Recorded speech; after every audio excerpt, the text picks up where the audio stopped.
everybody. James and Tammy driving. Not going to be a Q&A session. We're going to talk about mange.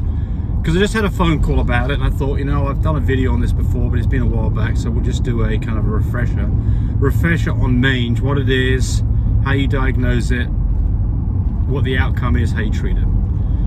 We got a little bit of experience with it. What, Tammy, 10 years ago we had a lab? 15 years ago? Yeah, we had a lab with red mange. It all worked out all right, so I'm going to tell you about that. But so there's two different forms of mange. If it was a lab, it was like 30 some odd years yeah, ago. might have been ago. Yeah. So May never had a French Bulldog, but this person I talked to today has had it with a French Bulldog. She's about 4 months old. All right, so what is mange? There's two versions of it. There's sarcoptic mange. I can't pronounce it right. Did you say she was 4 months old? Yes.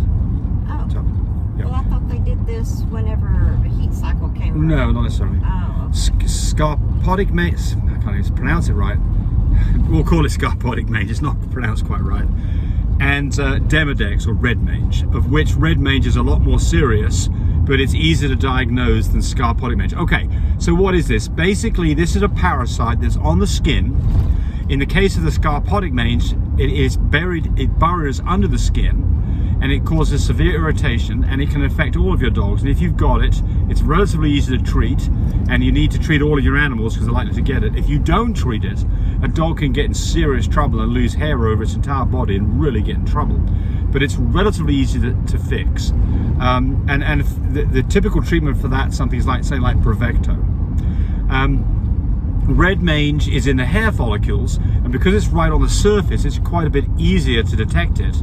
But to get rid of it is quite a bit harder, and it does have a hereditary component to it. And again, a dog can get some serious trouble where it loses hair over its entire body, and the dog could even die from it. All right, so how do you diagnose it? Well, the answer is you do a skin scraping. You can do this yourself if you have a microscope, or you can go to your vet and have it done. And if you've got a dog that's starting to lose patches of hair, it's time to take action quickly. You don't want this to get out of control where you've got large areas of baldness. So there's two things that will happen to a dog. First off, the dog will start scratching like crazy on those areas and can then get a secondary infection because it's got lesions on its body that have then become infected, and it needs antibiotics to treat that. So there can be two components to this. The initial problem and a secondary infection caused by the dog having open wounds. All right, so how do you do the skin scraping? What you do is you find an area that's infected on the dog. For red mange, typically the place you'll first see it may be on the paws, could be around the eyes, could be on the head. Those are the typical places that you'll see red mange. But look, if you see it on the middle of the back somewhere, don't say, oh, James said that's not where you get it. It's not red mange. Not true. I thought it was on their legs. Well, it can be, but it can be, you know, typically paws, eyes, head. Those are the kind of places that you tend to see it. All right, so to diagnose it, find a place where the dog has got some hair loss going on, and that's where you can do the skin scraping. What you do is you take some mineral oil, could be just olive oil, put a little drop of that on the affected area and get a scalpel or a straight razor blade and vigorously scrape so that you're sloughing off both hairs and skin and hopefully the parasites too. And if it's sarcoptic, that's the right word, sarcoptic mange, got it finally, you've really got to dig on it because the parasites are dug down into the skin. With the demodex, they're actually in the hair follicles, and so they're much closer to the surface. But in either case, you do a skin scraping, you look at it under a microscope, medium power, and look for one of those two parasites and identify them and then decide what the treatment is. I can't say it anymore. Well, how do I pronounce it, Tammy? No. Don't ask me. Sarcoptic mange is relatively easy to fix, so we're not going to say much more about that. Medicated shampoos, along with things like Ivamectin, can fix it. If you've got it, you need to treat all your dogs. Red mange is now all dogs have some red mange, demodetic mange on their body. They get it from mum when they're born. You've got some on your body right now. Demodetic mange is not infectious to humans because it just doesn't attack humans. It can't live on us.